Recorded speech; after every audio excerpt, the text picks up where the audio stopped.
One of Colorado's best-known unsolved murder cases is back in the headlines tonight, with the suspect who almost stood trial years ago back in custody again. Barry Morphew is once more charged with his wife Suzanne's murder. It's been more than 5 years since she disappeared from their home near Salida. We expect prosecutors to speak publicly about this development in the case any moment now, and we will take you there live. Suzanne Morphew vanished on Mother's Day in 2020. She'd gone on a bike ride in Chaffee County and never returned. Her husband, Barry, was arrested and charged with first-degree murder in connection with her disappearance. That was May of 2021. He was set to go on trial in April of 2022, but prosecutors dropped the case just days before the trial was supposed to start. Suzanne's remains were found in October of the following year, 2023. A shallow grave was found in a remote area of Saguache County. An autopsy found a combination of 3 drugs in her system, including a powerful tranquilizer that's tightly regulated. The new indictment against Barry Morphew claims that he was the only private citizen living in Colorado who had access to that drug. Grand jury returned the indictment against Morphew on Wednesday. He was taken into custody in Arizona, and he will be extradited back up to Colorado to face charges. When this briefing by prosecutors gets started down in Alamosa, we will listen in live.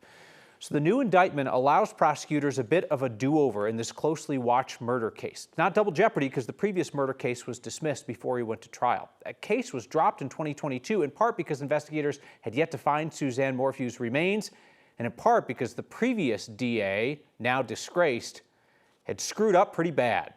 Here's Marshall Zellinger.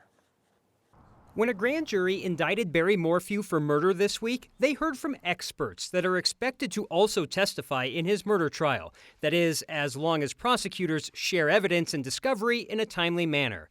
Linda Stanley, the now disbarred former district attorney, was sanctioned by a judge in the first trial because her prosecution team missed deadlines to share evidence with the defense.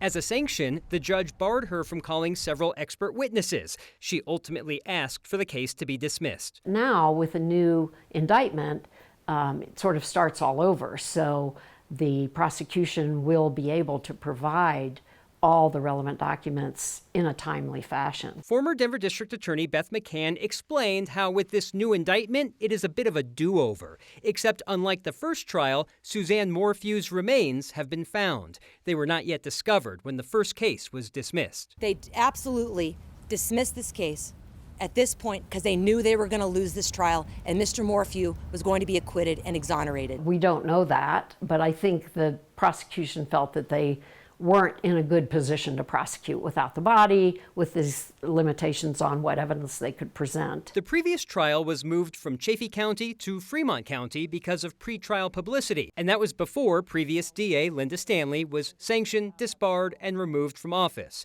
Prosecutors, who normally argue for a case to stay in the county where the crime is alleged to have happened, may also want this new trial moved. There's a sympathy factor or a fairness factor, as you mentioned. And the fact that she was disbarred and there were violations of our ethical duties as attorneys makes it more complicated. The defense will likely make arguments to the new judge that a jury should hear about the actions of the previous DA in this new case, but McCann's sense is that that kind of content won't be allowed in front of a jury, that they'll get the murder case and not the shenanigans, Kyle. All right, Marshall Zellinger, thank you very much. Appreciate that. So we just heard that the press conference down in Alamosa is going to be delayed by a bit till about 6:20 or so. Let's bring in 9 News legal analyst Scott Robinson now to talk about this case. And I guess, Scott, the question I have as a layperson is, do prosecutors have any kind of advantage or disadvantage that they're essentially going to go at this for a second time, right? They ran up to a first trial, then said no. Well, it's all new prosecutors, so they won't have that familiarity, except that this case has obviously been investigated the entire time. This was presented to the grand jury, and just reading over the indictment, the quantum of evidence against Morphew is much greater than was known previously. There are scientific advances which downplay the importance of foreign DNA that was found in the glove box of Suzanne Morphew's vehicle. At least at the time, it was reported that it matched an unknown sex assault assailant in 2 other states. But apparently they have discounted that.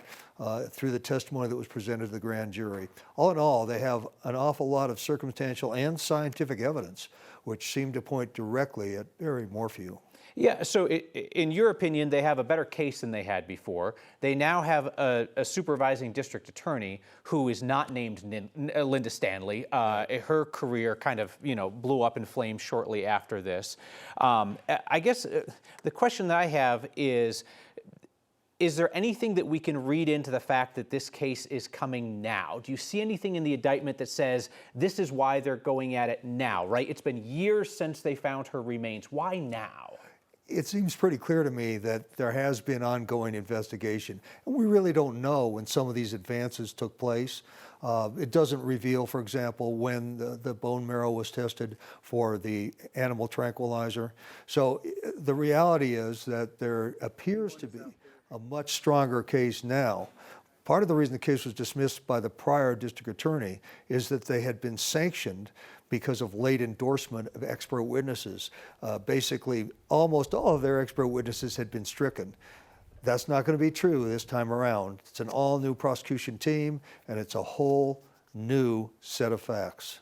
One last question for you, Scott. This business about how one of the drugs found in her system, that Barry Morphew was the only private citizen who had access to it in the state of Colorado, that feels very damning if they have evidence to back that up. It does, but keep in mind, if it was a drifter, a stranger coming in from another state, there's no way of knowing if that individual would have deer tranquilizer. So it's not the end of the case for the defense, but it's certainly a very powerful piece of evidence, and it's something that was not revealed on the first go-around prior to the case being dismissed. Again, we expect to hear from prosecutors on this in about 15 minutes or so. Scott Robinson, appreciate you coming by and spending some time talking with us about this. Always a pleasure. Before you head out to the Rockies game, hey, record heat's here for the weekend. 100 degrees possible Saturday, Sunday. Heat advisory for the Eastern Plains as well as the metro area. Southwest Colorado's under a red flag warning for high fire danger. Let's talk to Corey Reppenhagen as we head into tonight's Rockies game. It's going to be a toasty one for everybody out there. Yeah, there's nothing better than just being out there at Coors Field with an ice-cold banquet waiting for that sun to go down, and there's a game going on as well. So, yeah, it's going to be a scorcher. It's the summer solstice, so the latest, it's the sunset's going to go down not probably till the 6th or 7th inning. Look at the high temperatures that were reported across the area today. 99 in Denver tied a record, 103 in Pueblo tied a record, a bunch of hundreds on the board, 102 in Greeley, 106 in Ray. Out in Grand Junction, they hit 100 as well. So it was a super hot day, and we'll have one more just like it tomorrow as the heat advisory continues across the eastern half of Colorado. Temperatures tomorrow, we're looking at 96 to 105 degrees. There are 58 million people covered by heat advisories for tomorrow. That spans 16 different states. So the heat wave continues here as we get into the day on Sunday. Here's Saturday's forecast. This is what the day will look like in Denver. Lots of sunshine. We had a few clouds move through in the afternoon and evening to try to take the edge off of that heat. Tomorrow we won't see that. It's going to be clear all the way through the day and getting those temperatures up there into the upper 90s. So potentially a degree or two cooler tomorrow than what we saw across the area today. But 100s are again on the board for tomorrow. 99 would be the record. Tomorrow we could tie that. Hundreds out there on the Eastern Plains. Everybody's going to be heading for the mountains again to escape this heat. There are Coloradans who come to the nonprofit MaxFund with their pet, coming in the door heartbroken because they think they're going to have to give up their pet because they can't afford the cost of vet care for a treatable condition. That nonprofit tries to offer the lowest cost care in town, and if somebody still has to relinquish their pet, MaxFund gives them the first right to adopt that pet when its medical care is complete. Since Wednesday, you have raised more than $35,000 to support MaxFund's work to keep people and their beloved pets together. MaxFund expanded their work in recent years by bringing on more veterinarians to help out more lower-income Coloradans and their pets. They love to say there that any healthy or treatable animal has a second chance at MaxFund. You know how I love matching donations, whether it's matching your first 50 donations of $5 every week, or the sweet note sent to me this week by a viewer named Betty. This is her dog, Tucker, passed away a year ago. They had 16 wonderful years together after she rescued him as a puppy. Betty sent us the sweetest note and said that if I would share this brief tribute to their life together, she would be happy to donate $500 to MaxFund. Well, Betty, you got a deal. Tucker was a beautiful boy. I am sorry for your loss. So to join me, Betty, a bunch of Coloradans in supporting MaxFund's work, $35,000 and counting so far, scan the QR code on your screen or text the word thanks to 303-871-1491. Here's the best part.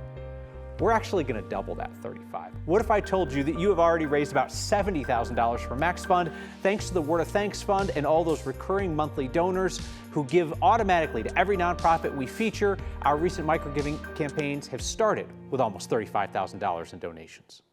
Hey, a quick note, this is a slimmed down version of Next Tonight. We are going to be turning things over shortly to the Rockies game on Channel 9 and KTVD Channel 20 in a moment. Next, we'll keep rolling along on our streaming app, 9 News Plus. That is where you'll be able to see that press conference from the Morphew prosecutors. If you've never tried 9 News Plus, very easy to use, free to download on Roku, Fire TV, or Apple TV. You can follow us in the stream as we continue. This story, it does confirm what we were most worried about. We posed this kind of as a hypothetical, and this story now confirms that that hypothetical was a reality. Denver raised concerns that license plate readers could be commandeered for federal immigration enforcement. Well, now there are real questions about whether it's already happening in Colorado. A former Trump lawyer who made the blueprint to overturn the election is a step closer to officially getting tossed out of law altogether. For everybody sticking around on 9 News and KTVD, it is almost time for Rockies baseball. The Rockies are hot. In fairness, all of us are hot. It was sweltering today. In fact, there's a lot of people who are saying, you know what, I don't want to sit out in the sun before this game starts. I'm going to grab a cold one, hang out in the concourse, and then watch some Rockies baseball in just a moment.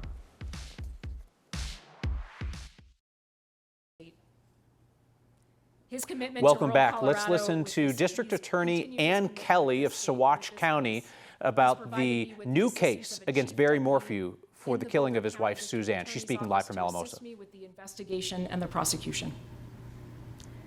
Colorado's community of prosecutors is committed to assisting wherever the need arises. In addition to Mr. Doherty's assistance, District Attorney John Walsh of the Denver District Attorney's Office has committed to providing me with appellate guidance during the case proceedings. So today I have with me Chaffee County Sheriff Andy Rorick.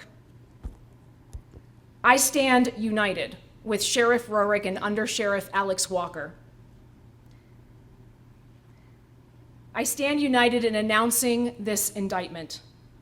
Through this process, I have seen firsthand how deeply Sheriff Rorick and Under Sheriff Alex Walker and the entire Sheriff's Department in Chaffee County cares about this case. I am proud and appreciative of our cross-jurisdictional partnership and their hard and excellent work. I also stand with the Federal Bureau of Investigation, who has never wavered in its commitment to this investigation, providing essential intelligence and investigative resources and expertise through the years. I also recognize and appreciate our continued partnership with the Colorado Bureau of Investigation. The Colorado Bureau of Investigation has done incredible work, and their CBI agents and analysts have worked very, very hard to advance the goal of finding answers in this investigation. Here representing the CBI is Agent in Charge Chris Adams with CBI's Pueblo office. I also stand with Saguache County Sheriff Dan Warwick, who is here with me as well. He and his office immediately answered the call to action when Suzanne's remains were found in the county he represents. Sheriff Warwick and his deputies are an essential part of this team, responding to the recovery of Suzanne's remains with the highest level of dignity and professionalism. I also want to continue to recognize what I have come to expect in my years as a prosecutor, and that is multi-jurisdictional and multi-state cooperation and partnership.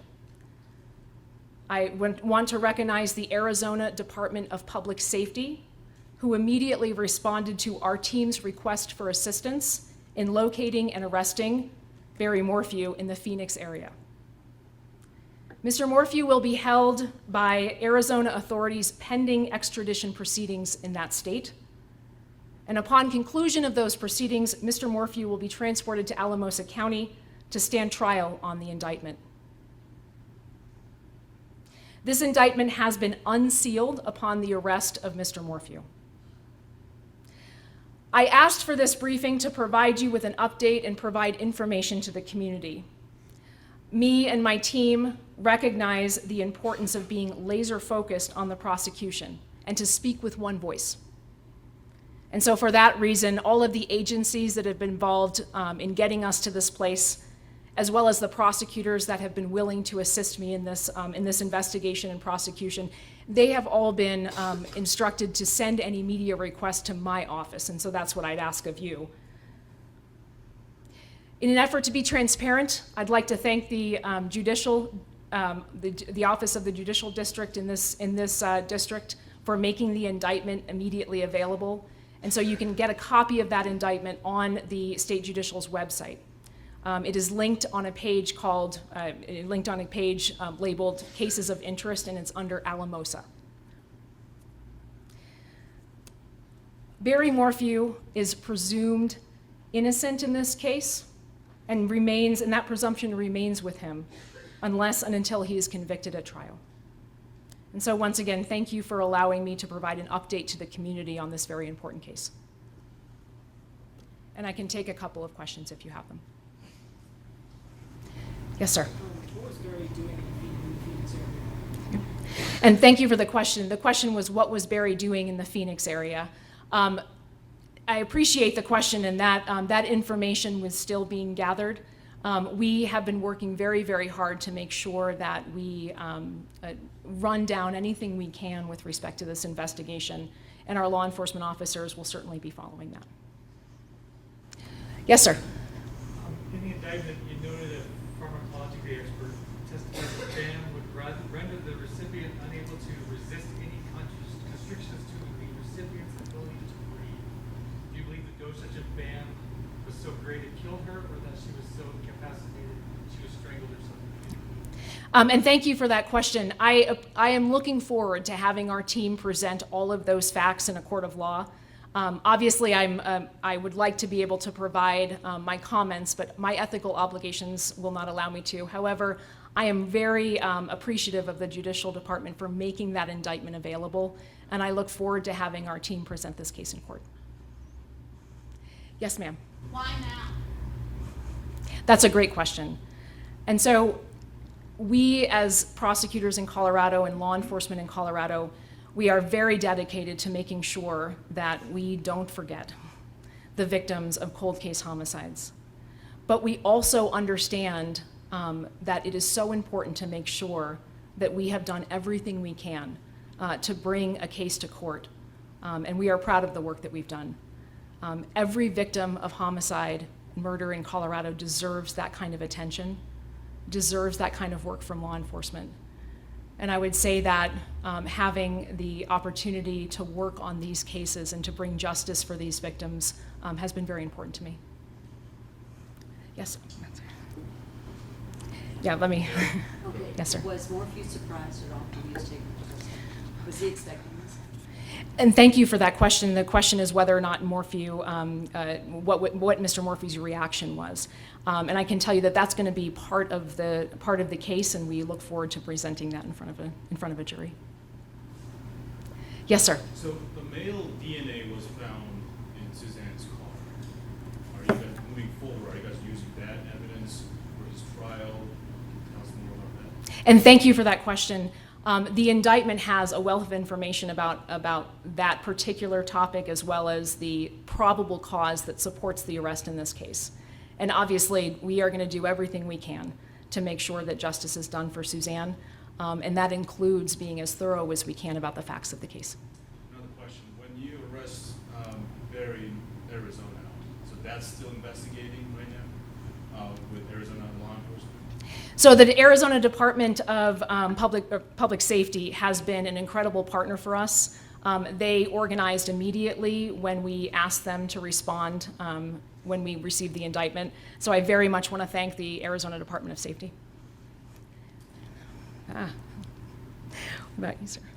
What will be the biggest difference between the prosecution of this case and the time versus back in 2021? And the question is, what would be the difference between the prosecution of this case and other prosecutions? You know, justice for cold case homicide victims remains a priority in the state of Colorado, both for prosecutors and for law enforcement. And that's despite any challenges that we may have had in the history of any particular case. That remains a priority for us. And so we have worked very hard to move forward in the case. This case is a different case, and I would refer you back to the indictment in this case. And we've worked very hard to move forward. Yes, sir. On an emotional level or on a personal level, and it's okay if you repeat yourself, can you talk about the journey, your journey from the day this was dismissed until today? Just broad strokes, just tell us that story. Well, thank you for that question. The question is, what has this process looked like, essentially? What has this process been like for the family, for the community, for our law enforcement partners? And I can tell you that it has been a long road. It has been a long road, and the families of the victim have been so patient. The community has been so patient. But I can tell you that our law enforcement officers have never forgot, have never given up, and they have been working so hard to get to the place where we are today. And so it is never enough to say we're just going to forget about it because it's too hard. And so that has been the process for me. Well, there is DA Ann Kelly of Saguache County. She is not about to Linda Stanley herself on television, Linda Stanley being the previous DA who talked her way into disbarment with, among other things, running her mouth to the news media about cases in a way that is not allowed in the legal profession. There you heard DA Kelly very carefully thanking people for questions she had no intention of answering about this ongoing case. Barry Morphew again charged with murder for the death of his wife, Suzanne Morphew, who disappeared from their home in Chaffee County nearly 5 years ago. We continue to stream that press conference on 9news.com if you would care to watch it there. But again, the case against Barry Morphew is, as Scott Robinson, our legal analyst, said, a lot more robust than the case that was brought a few years ago and then abandoned right before trial as the prosecutors, including the lead prosecutor, the DA, Linda Stanley, was getting in trouble with the judge again and again for the way they were handling that case. No double jeopardy because it never went to trial, but now Barry Morphew is staring down another case against him. This time it will be prosecuted in a different judicial district than it was last time around. The city of Denver is pausing an extension for its license plate reading cameras until city leaders are satisfied that data is not going to be used to round up immigrants. But now it appears that could already have happened in Loveland. Police there say they let the ATF use their license plate trackers, and the ATF listed the reason for some of those searches as ICE. Our Spencer Soysher has that. This story starts with a bro, not a bro, a.bro, and how someone whose name starts that way is conducting searches on the Loveland Police Department's Flock account and listing the reason as ICE. I can't begin to tell you how concerning this is to me. Flock cameras are those automated license plate readers, taking pictures of each plate and putting it into a network. Unless cities, counties, or agencies opt out, the network shares data with thousands of other law enforcement. Immigration agents are not supposed to have direct access to the network, but they may be getting it from local law enforcement. Flock says they're not controlling how agencies share access. It is not the responsibility of a private vendor to be policing the police. Loveland police say a bro is not one of their officers. In fact, they say the search under their account was conducted by an officer with the ATF. Loveland police say the ATF came to town to help them on the Tesla vandalism case. And they gave them their flock access. Any police department can just say, no, we're not sharing with anybody. An audit of national flock searches shows A Bro using Loveland's account ran 6 searches in late April, and in the column for the search reason, wrote ICE. When we asked, Loveland Police said that the ATF had its own flock account. By the way, ATF is not a customer of Flock. Loveland Police also added it doesn't monitor the ATF's activity on it, though it can. If there are ATF agents who can go into the Flock system as a Loveland user, that means they automatically have full access to all plate images in Denver. Denver City Councilwoman Sarah Parody is pushing for Denver to immediately end its contract with Flock. The city voted last month not to renew a contract beyond 2025. Denver shares its data with 86 agencies, including Loveland. It does confirm what we were most worried about. Parody fears ICE agents could get into the network and track people down. And this story now confirms that that hypothetical was a reality.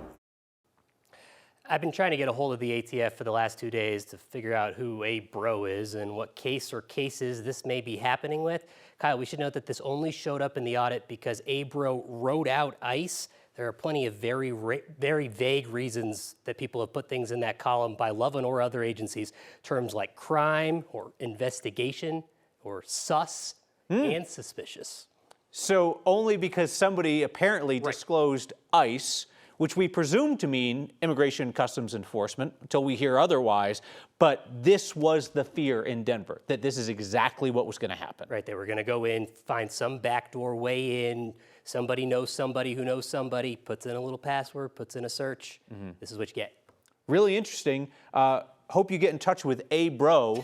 Let us know if you do. Spencer, thank you. John Eastman was a legal eagle, flying high for a while. He was advising a president. He was advising President Donald Trump on how to overthrow the 2020 election results and stay in power. Even once Eastman got his wings clipped for that, for his attempt to overturn democracy, he managed to get another gig working for the Colorado Republican Party. Well, now the Colorado Supreme Court is the last thing standing between John Eastman and permanent disbarment. Eastman has not been able to practice law since last year when a judge in California recommended he be disbarred for drawing up that plan to overthrow the 2020 election. The former visiting professor of conservative thought at CU was also working as an attorney for the Colorado GOP. Part of Eastman's appeal included a filing from a former Republican state legislator, Kevin Lundberg, who argued that disbarring Eastman would mess with the Colorado Republican Party's ongoing legal effort to get out of unaffiliated party primaries. Eastman's helping the Colorado GOP with its effort to kick unaffiliateds out of their party primaries. The court ruled that Eastman's disbarment is, quote, necessary to protect the public, the courts, and the legal profession. Not sure how you would have missed it today, but it's hot out. So with it being Friday, we swung by a rope swing in Boulder County, where we asked our favorite question to wrap up the week. What's your good news? I love the rope swing. It's a really good time right now. If I actually knew I would not get hurt, I totally would do it myself. The left one, our left, is scary.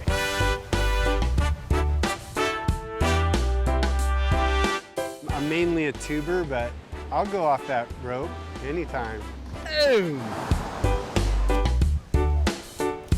My good news is that I just got engaged.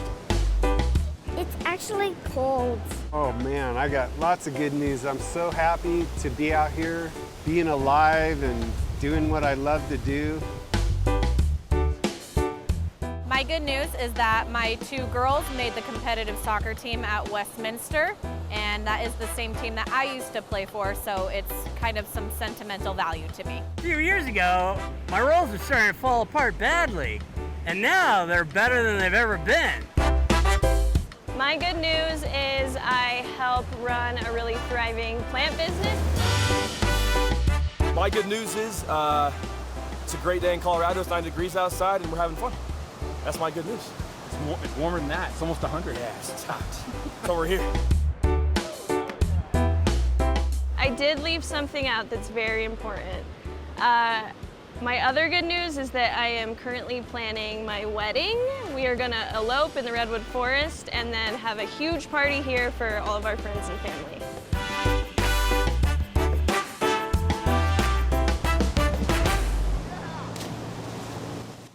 A splash to end the week. Thanks for hanging out in the stream with us tonight. Realize it's a bit of an unconventional newscast with everything going on, but appreciate you being along for the ride. See you next time.